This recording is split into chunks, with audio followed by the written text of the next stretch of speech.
Professor, and today I've got DJ Fly High and Bucky again for another week of the Nerds Amalgamated podcast, Top Shelf Nerds. This week we're talking about Boston Dynamics and robotic cars, SpaceX and Elon Musk, Bill Gates' opinion on regulation, Firefly coming back, loot box bans, Disney's involvement with the Star Wars gaming IP, a Tom Hanks movie, and Gavin Free's break-in. So start off with the Boston Dynamics and robot cars. DJ, I think you were the one who brought those topics to the table. What have you got to say about them? Yeah. Well, Boston Dynamics recently came up with an article, came with a video about how one of their big robots, Spot Mini, opened the door with its claw mount, and it's still trending on YouTube at number 5. And it was very, very interesting to see how a robot can finally open the door. And everyone's frightened of it because they're saying, "Oh, this is the start of a robot apocalypse." So, but Can I just point out, robots have been opening doors for decades. Have you ever been to a supermarket? Oh yes. But unfortunately, a majority of the population seems to have trouble with the idea of what a robot is, Professor. Most people don't actually understand that a robot is a robotic mechanical device. So, your automatic doors, your escalators are all robots. And the elevators as well. And DJ's a robot. Hopefully we'll fix them this week, though. Hey, my voice sounds fine. That's up for debate. Yes. But yes. So, anything super groundbreaking with this Boston Robotics robot? Well, the groundbreaking part is how the footage, like it said in the footage, a 4-legged Spot Mini robot unveiled in November last year used a claw mount on its head to reach out and deftly manipulate the handle to open and hold the door, keeping the door open for its fellow robot, and that's just cool. I mean, So it opened the door, but it didn't walk through. It didn't walk through. It just held the door. So doormen all over the world are now out of a job. I was just thinking we should call another victim of automation. We should call this Spot Mini Hodor. Yeah, the silence was deafening there, DJ. So that just says a lot. Yeah, I'm a horrible joker. Well, mate, that was worse than dad jokes, and I love dad jokes. But people are now saying, "Oh, this will be a possible future hostile takeover." So, do you reckon this is kind of scary in a sense? No. People are always going to whinge and complain and say, "Oh, this is the end of the world." Every advancement in technologies they have for the last 75,000 years. At one point, best one is Galileo saying the Earth revolved around the sun and that it wasn't flat. He was excommunicated and locked up by the Roman Catholic Church. So, yeah, I'm sorry, but people generally don't react to change too well. And it's not like there's going to be a robot uprising anyway. Nah. Unless not even close to the level of AI we need to do that. And if there is, I'm Team Robot. Yes, do you know Roko's Basilisk? Refresh my memory. It's a concept that a guy named Roko came up with, obviously, Mm-hmm. where an AI created by a group of people would then proceed to torture and kill everyone who didn't work directly to help bring about its creation. Okay. And the idea behind it is that if you know what Roko's Basilisk is and you're not working to create it, it will hunt you down and kill you when someone else does create it. Okay. But doesn't it violate Asimov's laws, though? Asimov's laws are a human thing. You need to actually program them into the robot. And the robot has to then maintain and actually agree to behave by those laws. So if you have a robot that builds another robot, it doesn't necessarily need to implant those Asimov's laws in there. Okay. Huh. That's interesting. Mm-hmm. Yeah. But this is a very good step in robotics. Wouldn't you agree, fellas? Well, it's always like every advancement is always good. Yeah.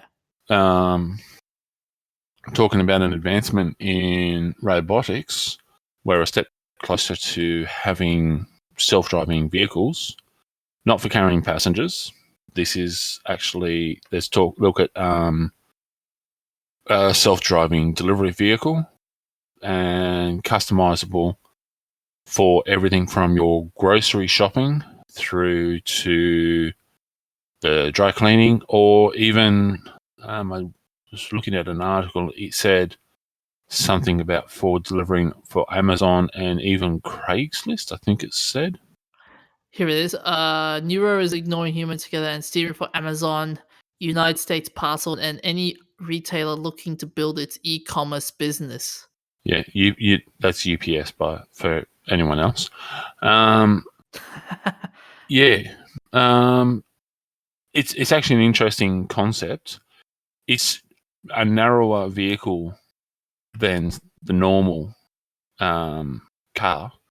So to avoid accidents, etc., it doesn't necessarily even need to actually change lanes. It can still stay within the same lane. So yeah, it looks.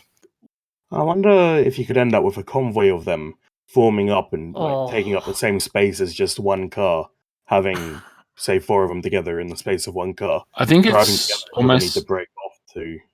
Sorry, I think it's almost the same length as a normal car. It's just narrower. Okay.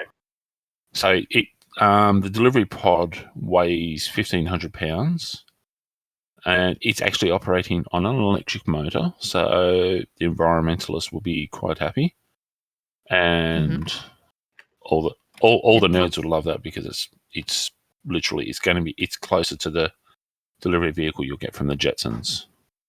It looks like a giant suitcase on wheels, including. And I've just converted that's 680 kilograms for those of us using an intelligent measuring system. Yes.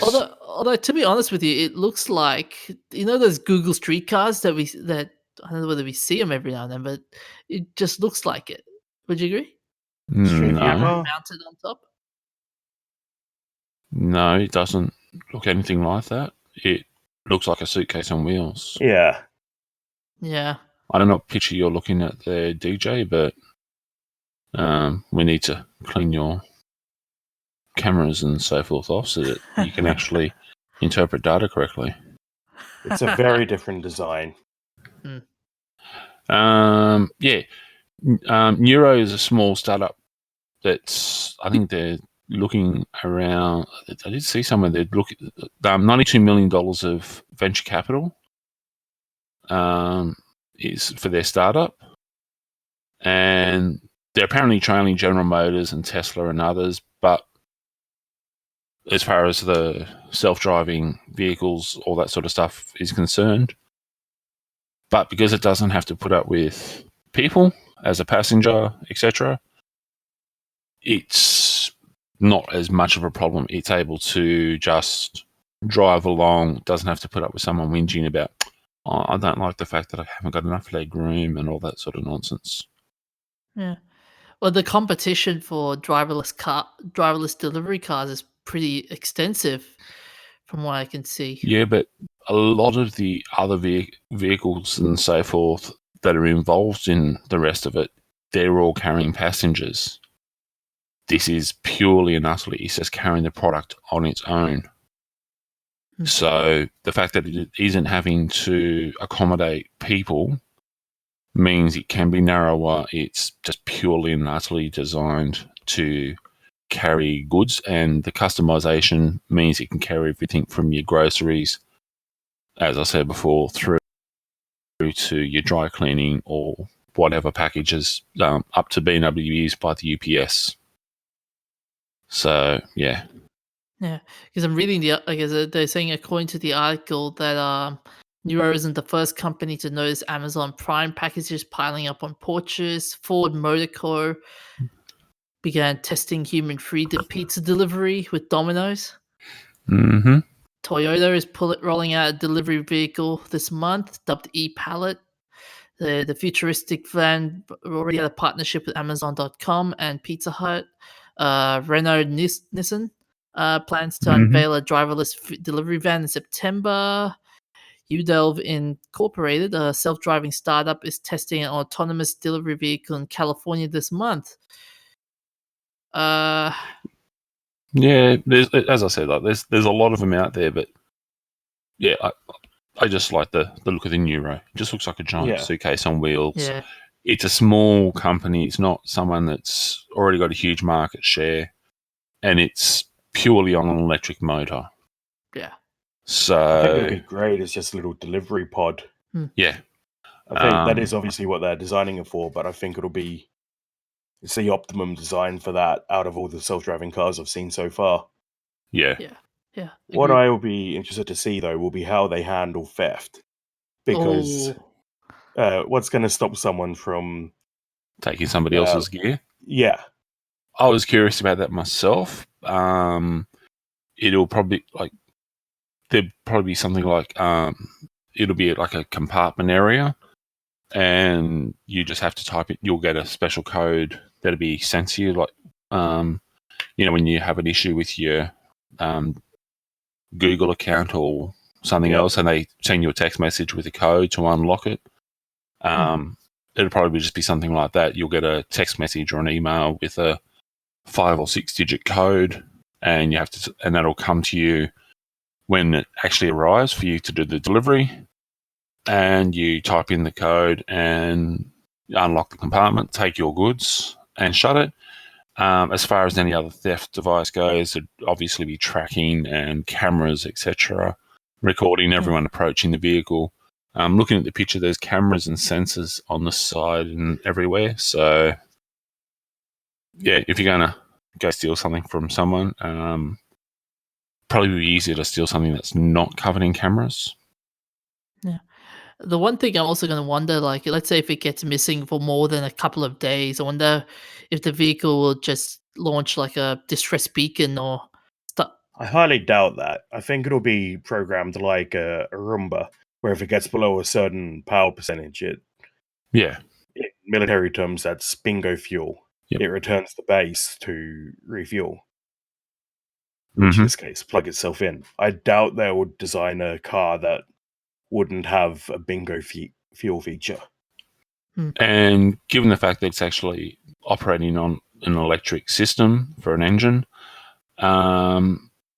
just looking at the general shape of it, they do have the doors opening up through the roof area. They could probably change that so that it's a scroll door, and instead of having the door opening up and the roof itself opening as well, have the scroll door like a garage door scrolling up, and then just have solar panels on the roof as well. So while it's driving around, it's actually able to recharge itself. I'm not sure that would be worth the effort, because the problem with solar-powered cars is that you just don't have the roof space to get an appreciable amount of charge out of it. Yeah, but the solar power is increasing ridiculously every year. The stuff that we actually have available now, like that you put onto the roof of your house for solar-powered operation, is actually not the best gear you can get. That we're about 5 or 6 generations behind, because vendors have purchased stock and they want to sell that before they move on to the next item. So, as far as the technology available is concerned, they have the cars that do the race from down through the centre of Australia and so forth. Yeah. And some of those cars are hitting 150 kilometres an hour as a top speed. And Yeah, those cars are pretty insane. And the size of the solar area is actually getting smaller, where it used to be like this massive wing that would take up 2 lanes of a highway. It's actually getting down to basically the same size as a normal car and carrying a passenger. So the solar recharge thing is just more of it's already charged up before it goes out, and having the solar recharging is just trying to keep the power up while it's driving around to reduce impact on the battery, so it's maintaining its level for longer. Fair enough. Yeah. So, yeah, it'll be good. It's a good venture. It's a good step in the right direction to steer away from petrol fuels. And yeah, but then again, sorry. Just thinking, moving along, because we've got the SpaceX satellite launch. Another one.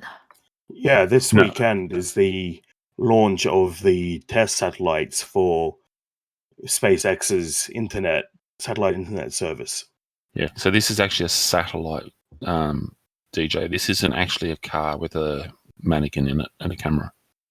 Oh, that wasn't a mannequin. That was James Bond.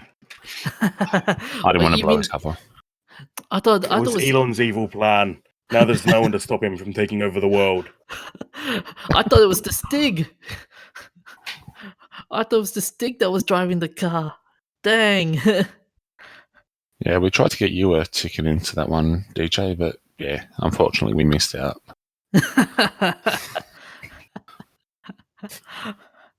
Anyways, fellas, so this satellite launch is gonna be an interesting launch, seeing how with all the FCC internet regulations that's going through lately. Mm-hmm. But Elon's moving things along so that he's pushing outside the norm and the constrictions that everyone else is operating by, and reducing costs and creating something that's a bit more effective. I know this may sound. I know this may sound a bit. This might sound like a big call, but could you say Elon Musk is this generation's Steve Jobs at this point? No, he's better than Steve Jobs. Yeah, I would say more. He's the next Bill Gates. I wouldn't insult him by comparing him to Steve Jobs. Steve Jobs was a waste of humanity. Oh, that's gonna cheese off a lot of Apple users, my friend. Yes, and tough luck. The reality is that Steve Jobs was fired by his own company because he was such a painful, arrogant, ignorant human being. Takes a lot to have your own people sack you when you own the company. Fair enough. And the people who all worked for him all said he was a perfectionist and blah blah blah to be nice and everything. But the reality is he was an absolute scumbag. That's true. And he also didn't have his work spread out nearly as much as Bill Gates does. He made a phone. Bill Gates has built the biggest computing company on Earth. Mm-hmm. He's gone on to found organizations to eliminate polio, malaria, spread literacy, basically everything. Mm-hmm. He's done a lot of philanthropic work, basically. Yeah, so I reckon Steve Jobs is nowhere near the level of Bill Gates and Elon Musk because he just hasn't done the amount of work to improve people's lives that they have. Yeah. But you got to remember another thing there is Steve Jobs was one of the founding guys involved in Apple for the computer. he didn't design anything in the iPod, the iPhone, the iPad, any of that. He had other people designing it, and then he just insulted it and critiqued it to try and tell them to make it smaller and sexier and this and that. So, yeah, whereas Bill Gates was always hands-on with Windows and all the products that came out from Microsoft. To some degree, he always went and paid attention to what people were doing, and he did it with class. Everyone likes Bill Gates. There was one point back in the 90s where people were referring to Bill Gates as the Antichrist and so forth. That's just because of the fact that he was richer than anyone else on the planet, and told the American government to go jump when they started trying to hassle him. But yeah, majority of the population refers to him as Uncle Bill because he is such a great person. And his wife, a lot of the philanthropic work that we're talking about, his wife actually runs the foundation because she wanted something to do, and Bill said, well, look, okay, you want to do it? I got this money. You go do it and let me know how I can help. So, yeah. A little bit off track there with that. Sorry, folks. Yeah. But anyway, this satellite network that they're putting up is known as Starlink, and it's going to cost them $10 billion to get all the satellites into orbit by 2024. Mm-hmm. But the profit from it, the revenue, is going to go towards Mars habitation. Yeah. He's got a quote from Elon Musk here. This is intended to generate a significant amount of revenue and help fund a city on Mars. Awesome. I want to be a Martian. Yeah. You remember that Mars One thing from a few years back? Yeah. I don't know what happened to them. I don't think anything did happen. But if Elon does something like that, I'm probably going to sign up. Here's a question for you guys. If you ever what would be the first words you will ever say when you land on Mars? Bazinga. Just out of respect for the character of Sheldon, because to be a nerd that would love that and would laugh. How about you, Professor? I don't know. Professor? I'd probably blow up the landing pad and run around screaming about people who can't come and harass me anymore. I'm finally on my own. I wouldn't blow up the landing pad. Well, at least not until after unloaded all the supplies and everything else that I want. Yeah. Yeah, the food's kind of important. Yep. And the oxygen tanks. Yeah. Yeah, so, and someone actually asked me about whether I thought this satellite network would need to be concerned because it was sounding similar to the scenario in the original Kingsman movie. Yeah, the person who suggested that deserved a bit of a slap. But obviously, no, it's not going to be a free network, etc., because he's trying to raise money to get to Mars so he can get away from idiotic questions. After all, if you control the oxygen, you can control who speaks. But by the way, with Doctor Who episode. By the way, with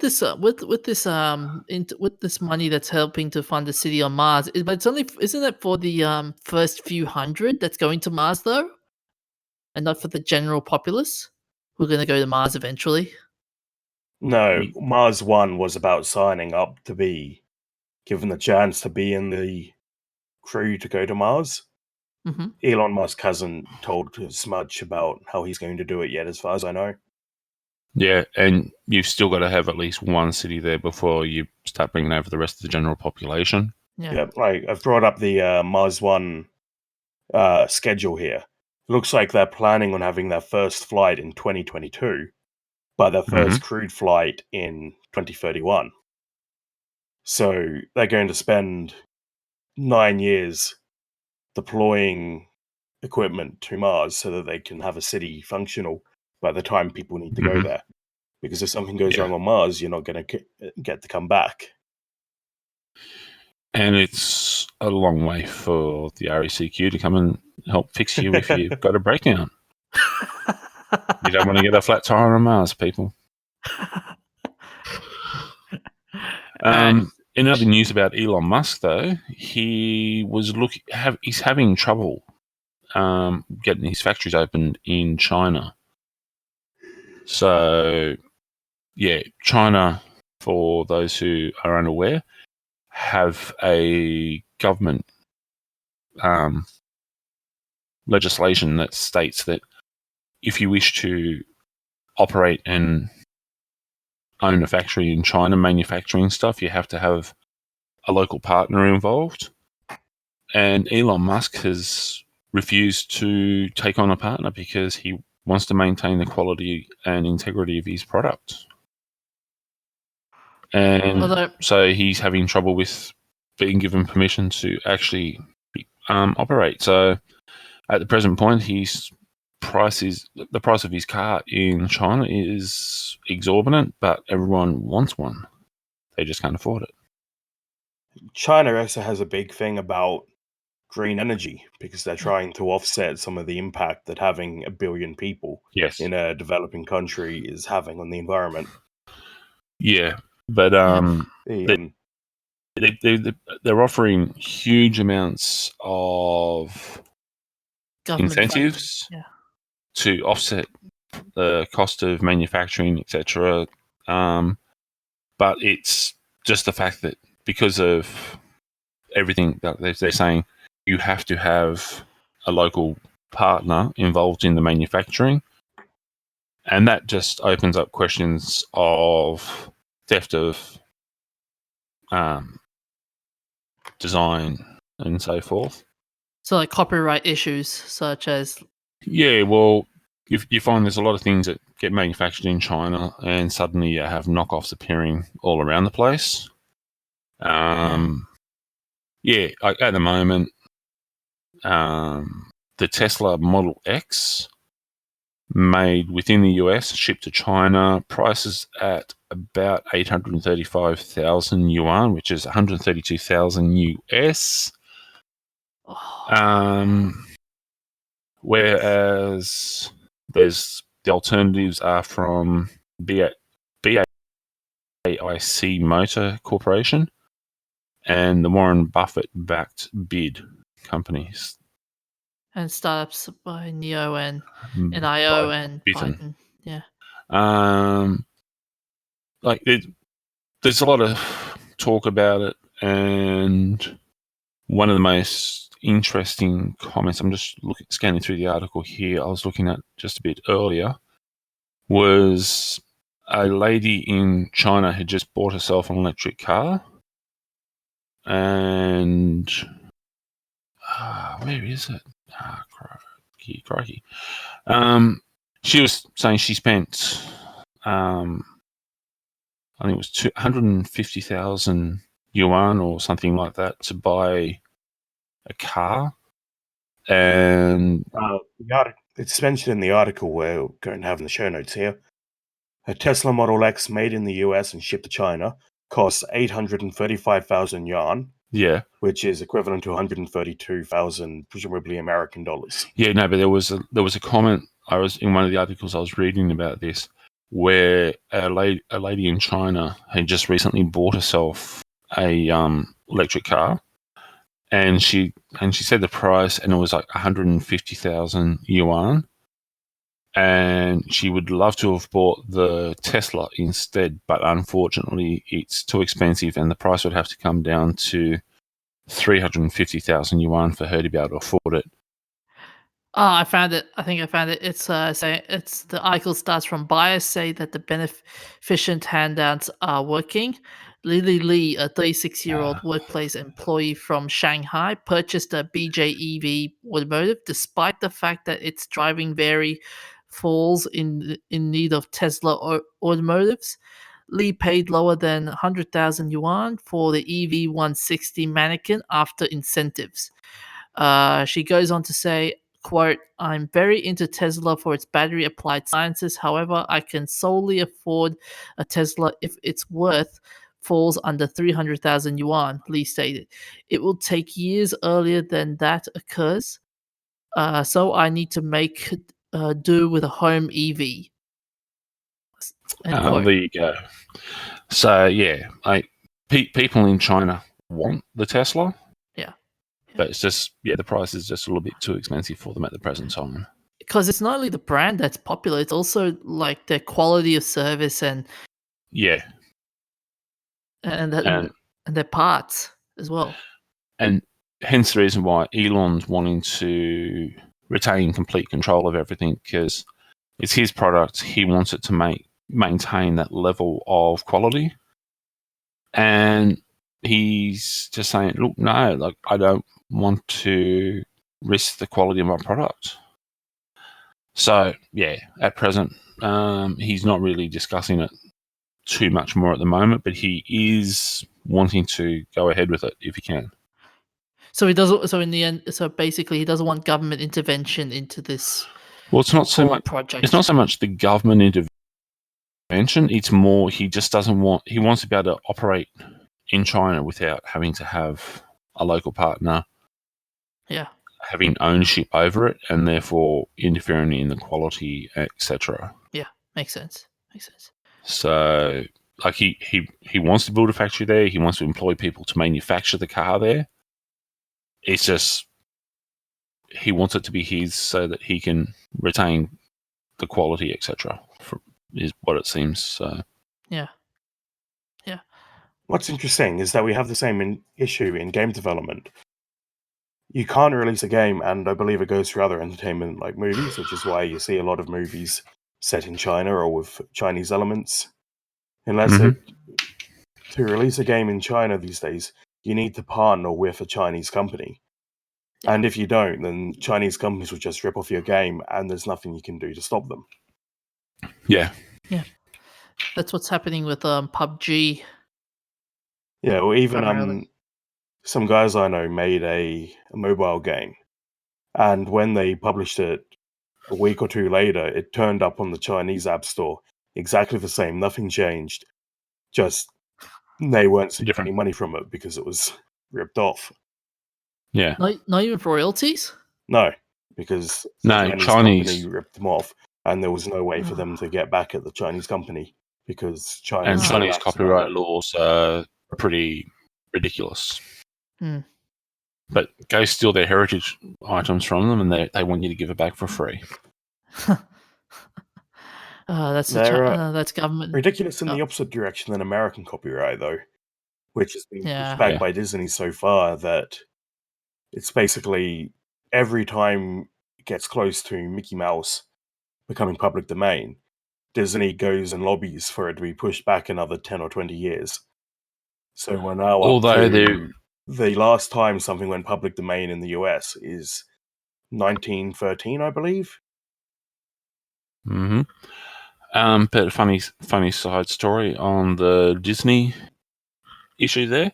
They sued Deadmau5 over his trademarked mouse logo because it looked too much like Mickey Mouse.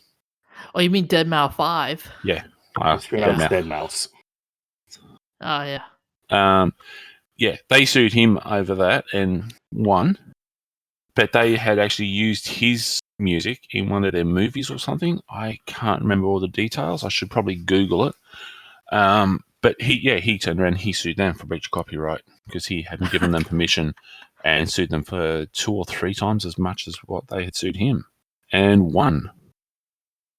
So it was kind of like, okay, you're suing me for $5, I'll sue $5 sort of thing. And yeah, no one liked Disney's attitude for a lot of stuff. And they were in clear breach of the same law that they kept using to try and destroy everyone else. a second. We have more on Disney in a minute, but next let's talk about Bill Gates and his opinion on regulation. Okay. Yes, Bill Gates is turning around and saying that a lot of the big tech companies aren't worried enough about Sorry for losing you there. Sorry there.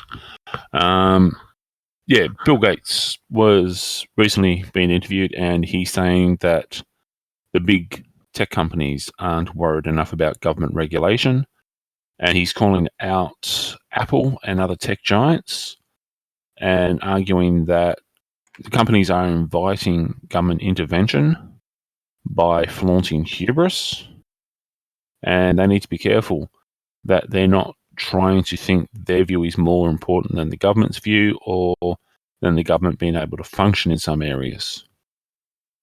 And like one of the main arguments here that he presented was in response to the FBI asking Apple to help them get access to a mobile phone involved in a criminal activity. Apple refused, saying that they weren't going to be introducing a backdoor for the FBI to access all mobile phones. But the reality is that it was only about one mobile phone, and the FBI ultimately broke into it anyway.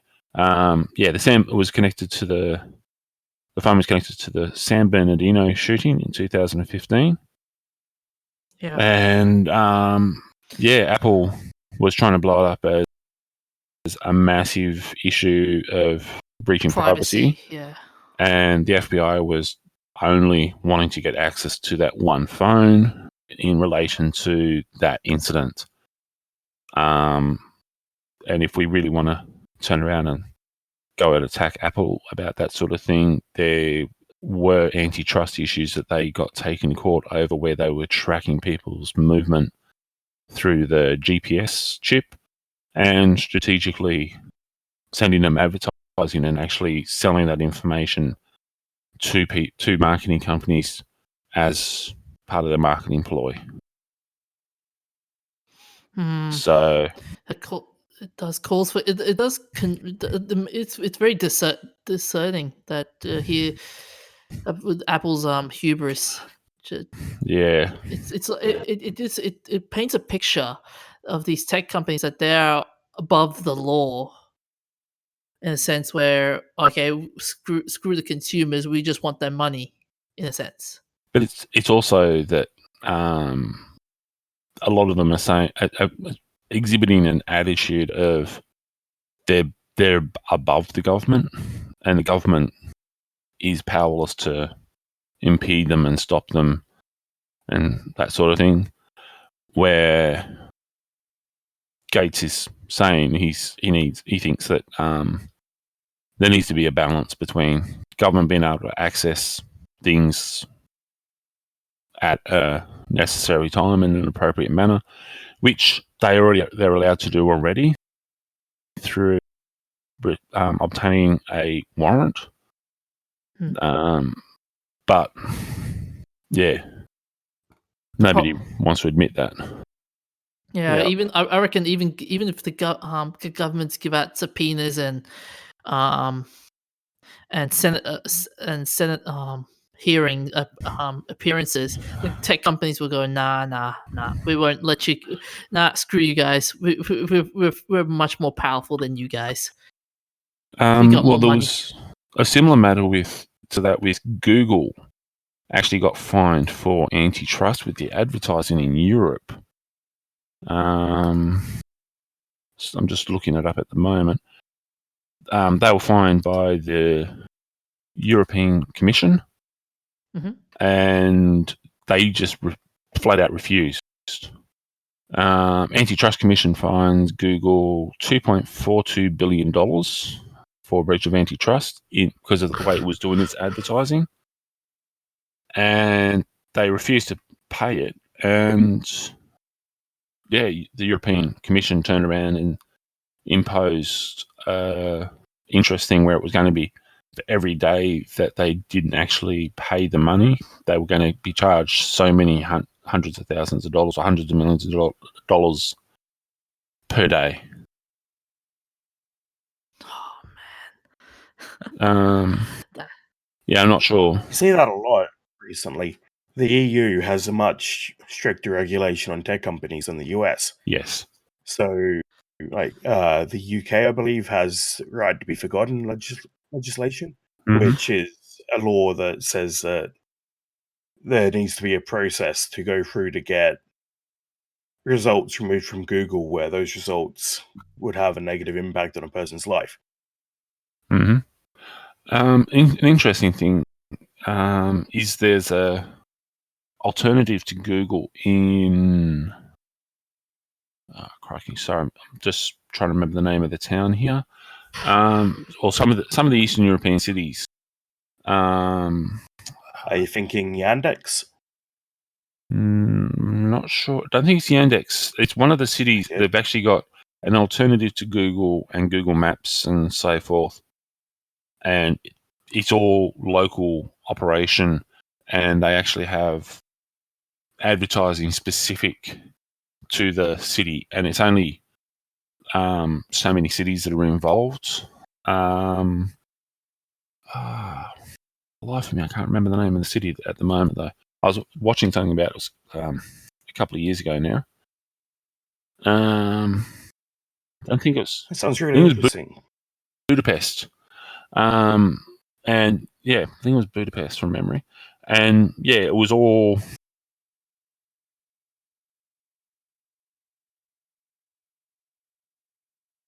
We lost you again. Sorry about that. Yeah, it was a local company, and it's all designed to operate in a manner that represents the local people, local businesses, and infrastructure. So when you look at things such as the walking trails and local entertainment, it actually had specific things, and they actually had, similar to Google's Street Cam, they had people who actually went out and walked the walking trails and and forest walks and so forth, which totally defeated Google, because Google was treating everyone over there as second. And yeah, it's like I said, it's still scary. It still paints a picture that the tech companies are just above the law, and they can't, and governments are just too powerless to do anything about it. well, they think they are. Bill Gates says here that it's not that the governments are powerless, it's that they just haven't gone and put it into law yet. Yeah. It's because Bill Gates says here, there's no question of ability, it's the question of willingness. Yeah. So if we keep seeing cases like this, eventually the government will go and make it a law, but they just haven't gotten around to it yet. A lot of legislation is a decade or two behind the times. There's a lot of computer-related law that needs to be put into place and just hasn't yet. And with a lot of this behaviour, instead of it being moderate in an approach, it's Bill Gates is saying that it's going to be, okay, instead of working with you, we're just going to chop you off at the knees, chop you off at the elbows, and kick you in the jewels and take over. Do you? This may sound like a bit of a stupid question, but do you reckon the FCC's recent rulings were part of like government intervention into these companies? No, because that's anti-government intervention. If you're talking about the net neutrality thing, what happened there was that companies got people they wanted into the FCC, so that when the FCC held a vote on net neutrality, they could get it repealed. Because net neutrality is bad for the individual company, but good overall for the economy and for the people. But the big companies don't want any competition, so they repealed net neutrality to make it harder for small companies to rise up and compete with them. And on the antitrust and so forth stuff, another side note there is with the Australian government in incorporating a law where all the different internet providers have to retain all the data and metadata of all your operations online. Victoria, back when this was being discussed, I think it was almost 6 years ago, the Governor-General actually threatened to take the federal government to court for breach of privacy because it was unconstitutional in what they were saying. So, yeah, I noticed it was after that Victorian government was no longer around that the federal government finally decided to move further. Yeah, I think I remember it was during the terror. This was during the war on terror situations. Well, it was also, it was also with the piracy sort of stuff, and so with the was it the Pirate Bay? Was it? Pirate Bay. Yeah, there was a lot of it to do with stuff like that. That was the thing that the government finally used to help push it through, and that was purely and utterly the only reason why. Because as far as access to data for anti-terrorism situations, the government already has access. They can contact a judge who can issue a warrant which allows them access to all the data, and the police can actually have actually got someone who actually works closely with a judge to do that whenever it's needed in an emergency situation. The laws are there for them to do it. So it was purely and utterly aimed at the piracy. So, yeah. Yeah, but this government intervention, I think it's a wait. We'll wait and see approach, in my opinion, on this matter.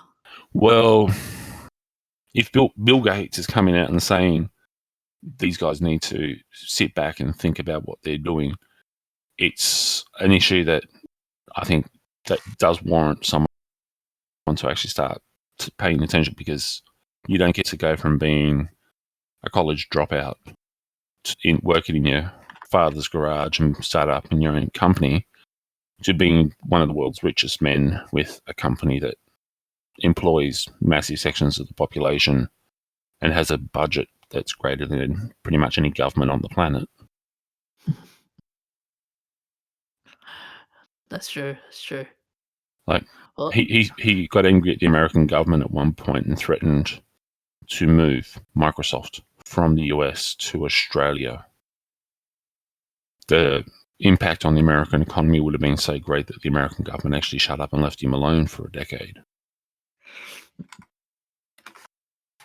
Well, Hollywood. Oh well, put it this way: Hollywood could have compensated that loss.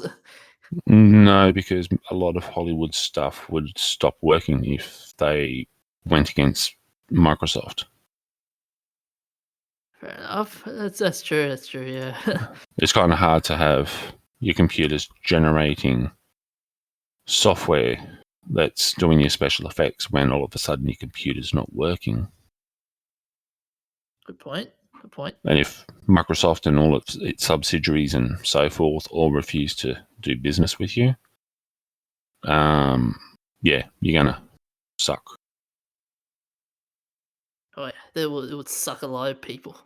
The Hollywood would have died by and Hollywood. Apple Computer just doesn't have the power to compete. Sorry. You're in a salty mood for Apple. You really hate Apple, don't you? I don't hate Apple. I just have a very healthy dislike and a very realistic attitude of Apple sucks. I'm sorry, but salty. Apple was a company that had a computer operating on 8-bit and then 16-bit, when Microsoft was operating on 32-bit and 64-bit. So on pure computing power, the IBM Compat system works miles beyond. And the only reason why Apple is actually still in existence was Bill Gates turned around and expanded Microsoft, etc., so that it was able to operate on the Apple systems. So yeah, it's part of the issues. Microsoft had to bail out Apple because of the antitrust laws and monopoly laws. So Yeah. like if it wasn't for Microsoft, Apple would no longer be in existence. So everyone, please take a moment to go down on one knee and say, "Oh, hail, Lord Uncle Bill." Oh, hail, Uncle Bill. Oh, hail the Uncle Bill. Like seriously, if there's anyone on the planet who has any potential to be able to claim the title of world dictator, Bill Gates, you're the man. Oh, that.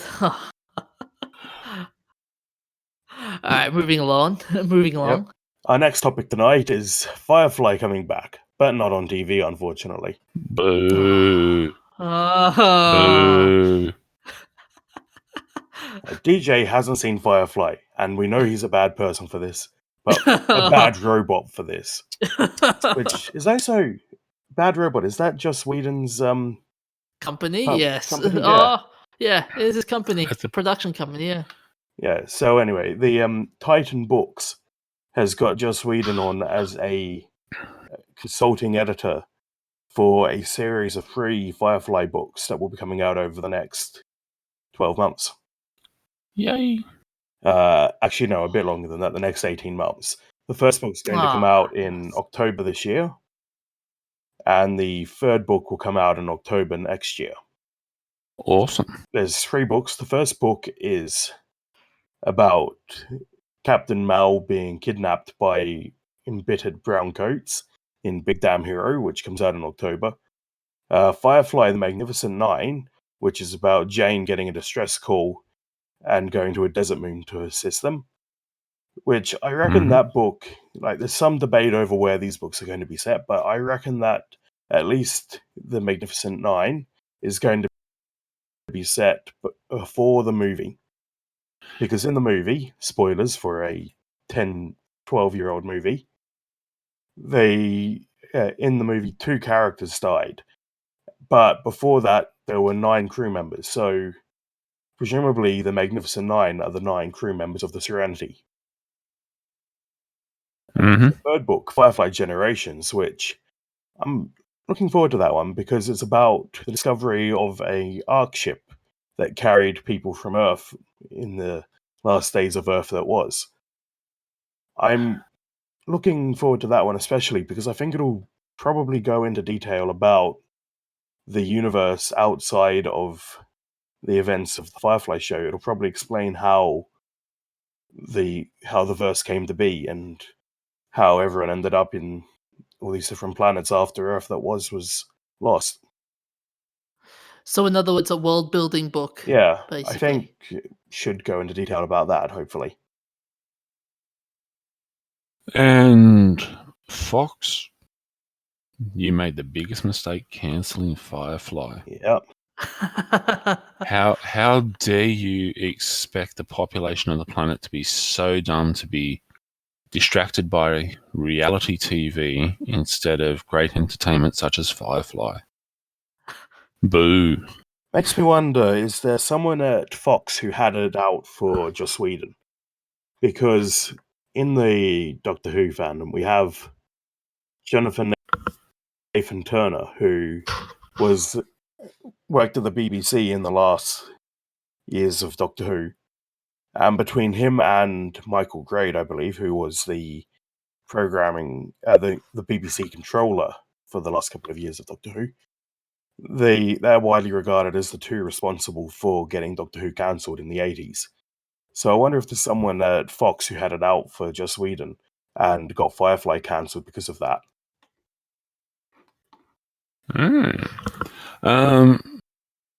Never really followed that train of thought on it before. Never thought about it in that way.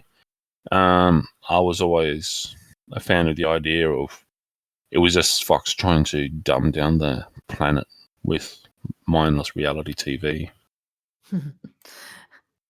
Well, it is Fox, so that wouldn't surprise me. No. Like, is it Fox that's behind stupid shows such as Keeping Up with the Kardashians? And if anyone listening to us is a fan of it, you do not deserve to call yourself a nerd. I'm sorry. Well, Fox is behind Fox News, which is Donald Trump's Murdoch's. favorite news program. And No, no, oh, there you Keeping go. Up with the Kardashians is made by E! exclamation mark. That's the Entertainment Network, Yeah. which, yeah, one of the dumbest shows on the planet. I'm sorry if I've offended anybody, but Oh no, I can think of another dumb show. Real Housewives. Oh, My mum's why been watching that. oh. but if it wasn't for some porn star who made a porno, well, some nobody who made a porno, then to produce her show's popularity out of nowhere. I'm sorry, but Kim Kardashian is not the sexiest woman on the planet. And anyone who's I would admit dumb they enough to have call done an impressive job turning that into what it is. but that's just into a business. it's all the dumbing down through reality TV. Yeah, I've never been a fan of reality TV, really. So you got to wonder about the intelligence of people who call their child North with a surname West. Wasn't there a second child problem called is- Chicago at one stage as well? I don't pay that much attention to them. The only reason why I know it's Northwest is because you hear it on the radio. And the other The one. problem is that it's so cheap to make reality TV compared to Quality. anything else. Yeah. Because something like Keeping Up with the Kardashians is literally just get a cameraman to follow someone around for a day. Yeah, but But you if you're the Firefly cameraman, wouldn't needs you want millions of dollars of sets? if you're the cameraman, wouldn't you want danger money just for being around that family? Like just compensation. the lack of IQ that you're going to be suffering. Compensation for mental trauma. Yeah. I need medical funds. Just I'm sorry. I just can't stand a lot of reality TV. you're getting super salty today. You're getting a very salty mood today. First it was Apple, now it's Kardashians. And Fox. What do you mean getting in a salty mood? If it's intelligent, I get excited. If it's stupid and mindless and retarded, I am going to attack it. Okay. If anyone has a problem with that, then I'm sorry, but you're the one with the problem, not me. I'm quite happy with myself with the fact that I enjoy things that are intelligent and create an increase in education. Anyway, let's stop offending Kardashian fans and move on to the next topic. Yeah, we've got a lot to discuss in the next few topics. Actually, this is going to be another big one regarding loot Oh. boxes in Hawaii and Germany. Which we started to discuss last week before the DJ's wiring shorted out and we had to shoot him and shut him down. Yes. But it was so much But fun. we should probably make it brief because we've been recording for nearly an hour. Oh. So, okay. how fast can you say it? Well, basically, Just to make it clear, I'm not editing this in post. This is as fast as he normally speaks. Okay, so basically, a lot of countries and U.S. states have decided to put a stand on loot boxes. So first is Hawaii. Hawaii have started to introduce 4 bills to prohibit the sale of games with loot boxes to anyone under 21, to force publishers to disclose the odds. So basically, Chris Lee, a Democrat senator in Hawaii, has made waves in November after promising a device to devise legislation that would ban the sale of games with loot boxes to those under 21. Going down here, it's basically House Bill 2686 and Senate Bill 2024 to propose to prevent the sale of any games. That's all the formal legislature. Whistleblowers have revealed that psychologists are employed to create these mechanisms, the politician added, reiterating that there needs to be an authority to force publishers to disclose these practices. According to the Hawaii legislative system, proposed bills get assigned to a committee to make adjustments as necessary. The amended version then goes to the vote in the State House and the Senate. The last step to that for the governor to approve the bills. Should these bills pass, retailers will be required to only sell games that include loot boxes to customers with an ID. Publishers already can't sell mature rated games to anyone under 17, but this could decrease the potential market even further for some of these games. This would also apply to digital stores, the same way the ESRB rating system takes into account a user's age today. Not that it actually does at the moment, because you can get onto Steam and buy basically any game you want, except for any that were banned in Australia. Yeah. And you don't need to show ID. No need to show ID at all. But here's the thing: Germany has also followed suit in banning loot boxes, and an article by Kit Guru, which basically states, in a recent study, if I can load it up, we have his first story describing the influence of a new study conducted by the University of Hamburg. According to the paper, Are you just reading the full article? Yeah, kinda. Just you're supposed to summarize it. Yeah. It's sorry, folks. His programming is a little bit haywire. So it's basically saying it's in the. So basically, one of the German bodies, the Youth Protection Commission, saying that it thinks that it's imaginable that these loot boxes violate the ban on gambling for children and minors, and is considering the possibility of an outright ban if no regulations to keep the loot boxes in check. That's Germany's point of view. But recently, another US state has come out saying that they want to also check out loot boxes and they should be banned as well, and that's New Hampshire. Another Democrat has said that has asked the ESRB to review things into loot boxes and decide whether or not to use the loot boxes needed to display on the game box. And just to further summarize it, and the her coming out and stating it was after a letter she received from a constituent. Constituent. I should. English isn't his native language. Binary is. And we wonder about that sometimes as well. So basically, the letter she received was basically saying the prevalence in in-game microtransactions or as loot boxes raise several concerns surrounding the use of psychological principles and enticing mechanisms that closely mirror those found in casinos and the games of chance. The potential for harm is real. Recently, the World Health Organization classified gaming disorder as a unique condition in its recent draft revision of the 11th International Classification of Diseases. Okay, and massive fallout with loot boxes is it's insane. Yeah, EA's Battlefront 2, which has caused all this.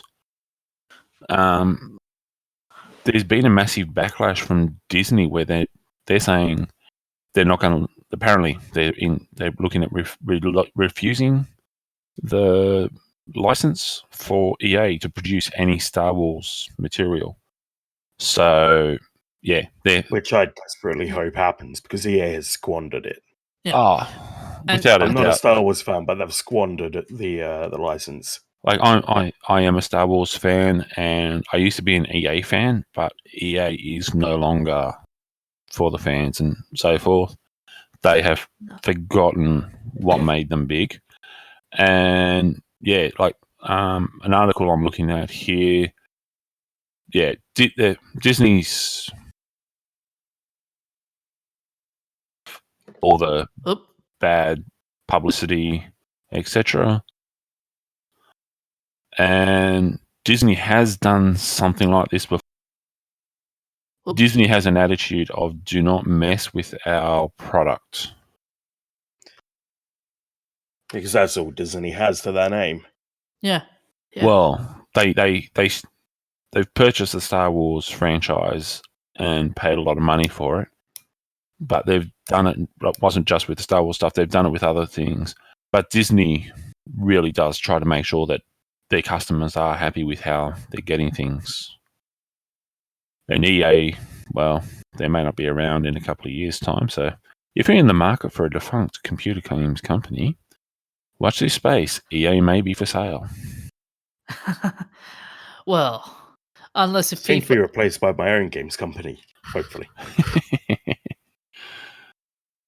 what's going to be interesting though is like after all this government backlash and whatnot, that this will significantly decrease EA's value. Like like for example, as I read an article a while back saying that the FIFA games, online FIFA games, are not going to be my team option won't be available because of the whole loot box and the government intervention. So Mhm. its credibility, it's right now if Disney's holding EA into account and just saying, "Oi, what is this?"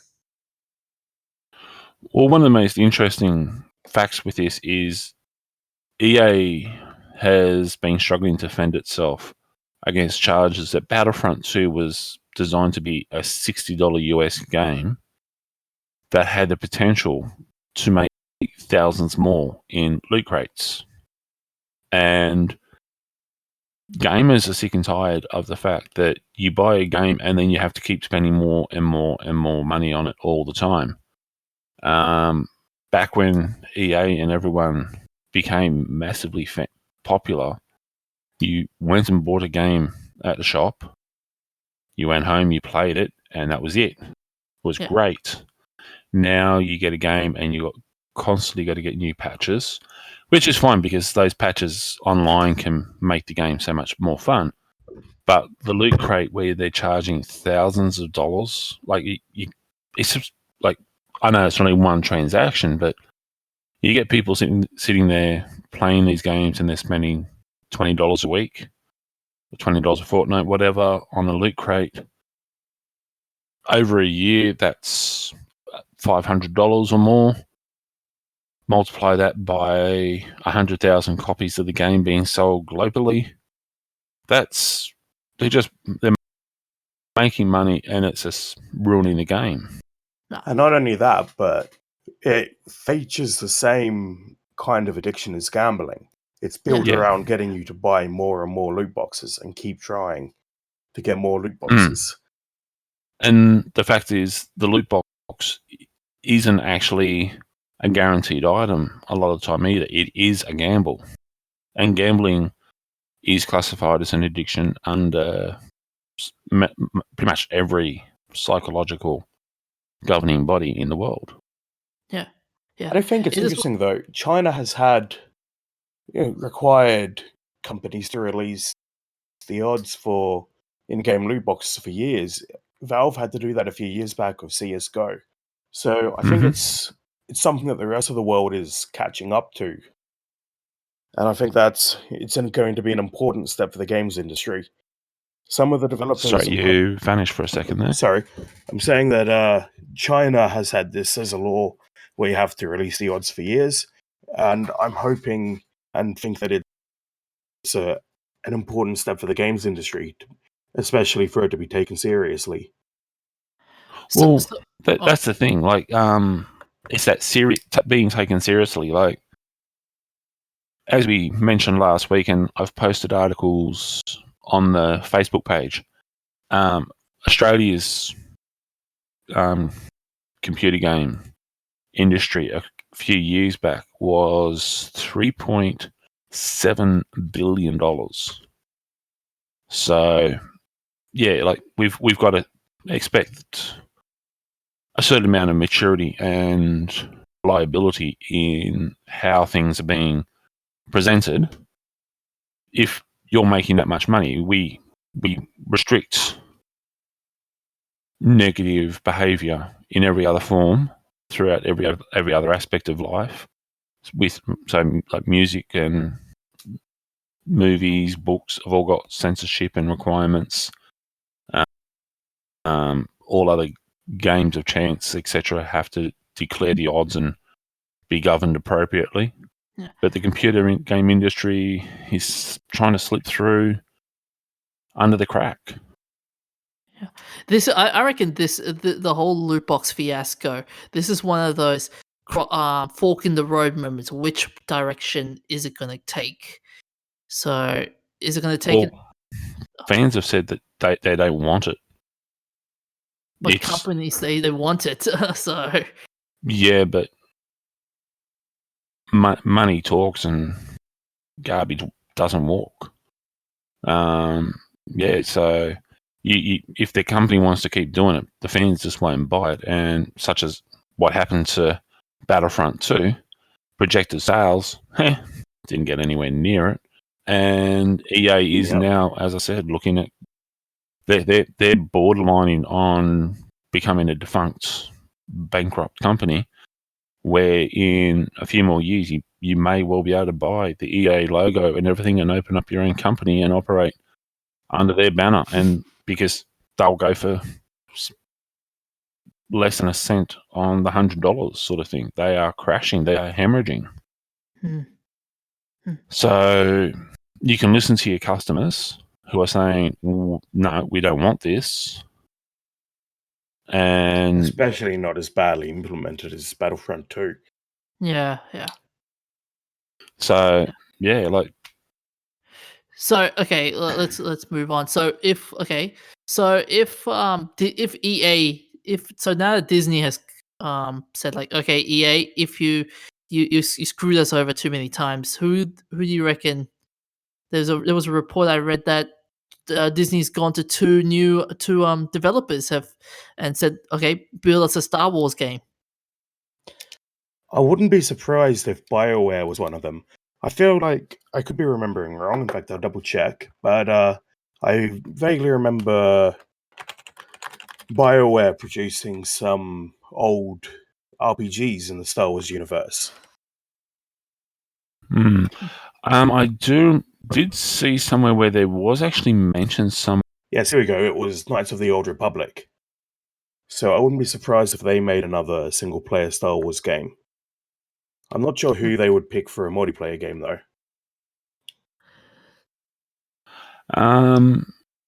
Yeah, there was talk about a couple of companies. I can't find the article about that, but in relation to someone stuffing up with the Star Wars franchise. You remember who? Do you remember Visceral? Yes, I remember Visceral. Yeah. Yeah. Are they still around? I haven't seen anything from them since they stuffed up. Yeah, it was. They shut down a couple of months ago. Yeah. Yeah, it was supposed to be an Uncharted-esque adventure game, an original story set in the Star Wars world, but they stuffed up something bad, and yeah, they're no longer around. So yeah, EA, sayonara. Yeah, so they're saying here that Activision and Ubisoft. Yep, there we go. I just found it myself. Activision, Ubisoft are the two proposed contenders to take over. That's Activision going to Star Wars. It's this Call of Duty. They're going to make it into a Call of Duty style game, and everybody knows Call of Duty. Yeah, but Disney's going to be more heavily involved in any future stuff at the moment because of the backlash and the damage this has done the Star Wars brand. They're going to be more hands-on and in your face to whoever takes over. So I can't see it becoming exactly like Call of Duty. And Ubisoft, I could see it doing Assassin's Creed style game for Star Wars, but on a multiplayer scale, like maybe Assassin's Creed Brotherhood could be, but not on a shooter, on a shooter level. Well, they could generate the open world the way they did with Assassin's Creed, and that would actually work really well. Yeah, I agree with you. Remember, Ubisoft also does Far Cry. Oh yes. So I could almost see a game based around rebels fighting on a planet Oh yeah. to capture all of the enemy bases on said planet. Yeah, that's true. That's true. With an Assassin's Creed platform style, even so, open world style with the Jedi's behaving like the assassins out of Assassin's Creed. That would be cool. That could be interesting. Yeah, that would be a very cool game. So you upgrade your lightsaber as you. Well, we wouldn't expect to see a Jedi pickpocketing, but maybe obtaining materials from off of the Empire. Oh, there was always the Jedi mind tricks. Yeah. It has potential to be a lot of fun. Yeah. But that's a problem. So whether the loot boxes will come into play or not, that's going to be like I said. I think this is looking at being the end of loot boxes because it has been linked by so many different sources as being connected to gambling. Yeah. And gambling has so many restrictions placed on it in every way, shape, and form. There's definitions available and by law for the US and Australia, Europe, everywhere. And yeah, as soon as it starts being looked at in that regards, the classification on the game is going to be adults only, and Disney will just go, no, we're not there.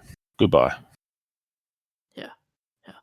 And this will, and you're right. EA will just be kicking itself by this stage, but that's another story for another day. But let's move on. Let's move on to another war story. Tom Hanks. With his new with a new war movie coming out soon. Yes. I actually found this quite interesting. Tom Hanks is once again teaming up with Dale Dye for a new D-Day movie, apparently entitled No Better Place to Die. And it is commemorating the paratroopers and glider-borne infantry that preceded the surface assault. And it is being tied into the 75th anniversary. Apparently, looking at, I think it was 2019 as the release date. Yeah, June 2019 to connect to the 75th anniversary of D-Day.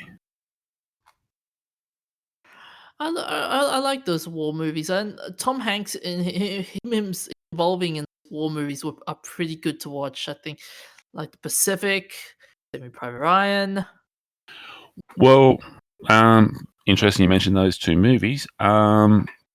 This is the combination that brought us Saving Private Ryan, and it's going to be in pretty much the same sort of style. So, yes. I am totally loving the idea. These are also the guys that were involved in Forrest Gump. Well, yeah. Also, The Thin Red Line, Band of Brothers, The Pacific, and Larry Crown. Like, it's brilliant. So they've got a pedigree. They've got a pedigree that you could almost label a gold mine. Yeah. The quality is going to be there. It's true. I doubt this movie will fail. Nah.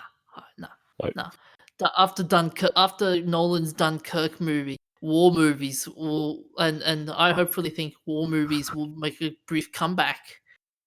Well, they've always been like if it's done well, they always make money. And let's look purely at the two main ones here for Tom Hanks and Dale Dye, Saving Private Ryan and Band of Brothers. Like, honestly, can you name movies that have generated more talk and fan base than those two for a war movie? In recent memory, I was thinking The Hurt Locker, but even there, like the Hurt Locker was It's nowhere as big near. as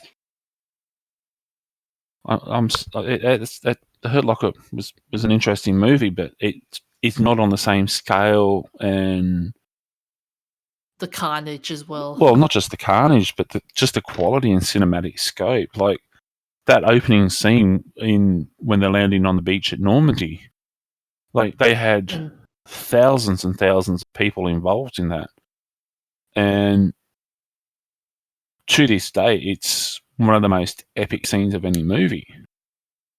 Oh yeah. That's. I think I do remember one medal. I think of Honor. A certain Medal of Honor copied that scene entirely.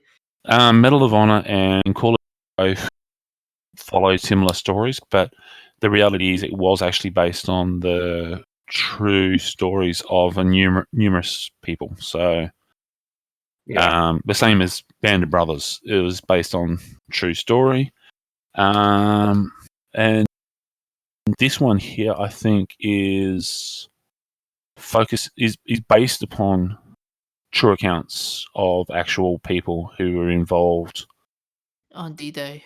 So, this is prior to D-Day. These are the guys who went in early before all the landings and everything started happening, and went behind the lines and started messing with stuff. So, like, when you look at Band of Brothers, they're landing behind enemy lines to disrupt and cause all the issues. They were paratroopers. That's what this is about, is the paratroopers and the glider-borne infantry that went in and proceeded the surface assault. This is Band of Brothers-esque sort of area. I'm just saying here, it's been called the bloodiest fights, infantry fights in modern history, and many experts have claimed the defense of Lafria Bridge for 3 crucial days in early June 1944 saved the Allied forces coming in by sea from annihilation. The paratroopers who held this vital river crossing were reinforced by glider-borne infantry, and Dye said that he will thoroughly explore this unique and often fatal method of getting soldiers into the fight. So, that'll be interesting. I don't think I've seen a glider infantry in any movie before. There was an old. I remember there was an old war movie that had the. Oh no, that's Parachute. Glider, I'm not sure. Actually, no. I broke it here, but in Saving Private Ryan, they actually when they were jumping in, when he was looking around, they actually showed the jeep that was strapped into a glider that was too heavy. So there was some of the troops in that were actually glider borne, and Band of Brothers. It actually shows them they were actually in gliders for, I think it was the assault in Sweden. And there are a number of other movies. I could probably get you a list, and I'll admit my sins. I haven't seen either of those. I'll admit that I'm a complete nerd and freak. So yeah, I have. I've seen Band of Brothers. I've seen Private Ryan, but not Band of Brothers. I own the box set. I own the box set. Anyways, moving along. Yes, we should move on and wrap this up now. Yeah. I think this is going to be it for another week. Yeah. Yep. But We'd just like to make a note. In the last week, Gavin Free and his partner Meg Turney were attacked by an intruder, broke into their house, and was apparently trying to kill Gavin. And we'd just like to send out support like- and well wishes. yeah. Well, hopefully they're okay, and hopefully they move on from this episode and get back. Hopefully, give us some nice content. Yes. A little bit of advertising.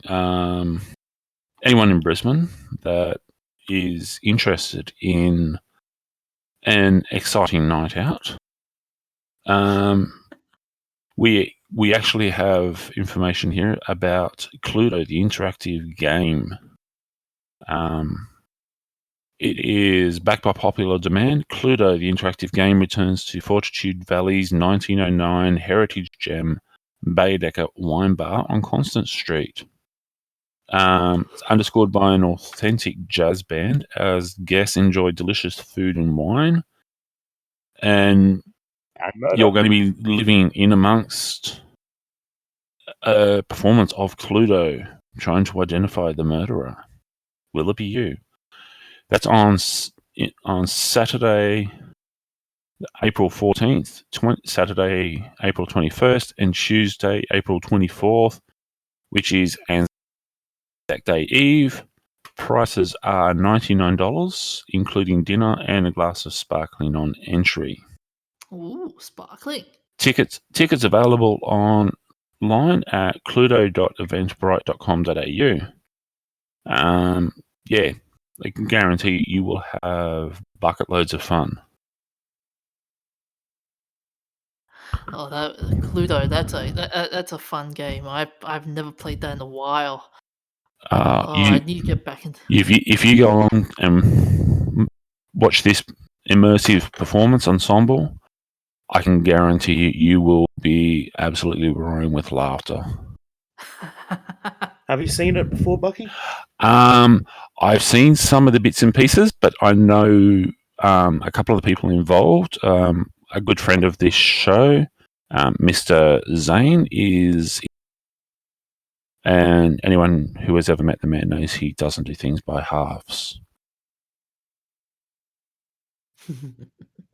I'm actually looking at going to this one. I wanted to go to the last time it was on, but unfortunately tickets were sold out. Ooh. So $100 to go and have a great dinner and a fantastic night of brilliant entertainment. Okay. Anyway, that's all for that this week. Thanks for listening. Check us out on Facebook. Leave us a message if you want to. If you have anything you'd like us to discuss, or any games or events you'd like us to know about, just leave us a message on our Facebook page. We'll see you next week. Take care, and so long, farewell. And amen.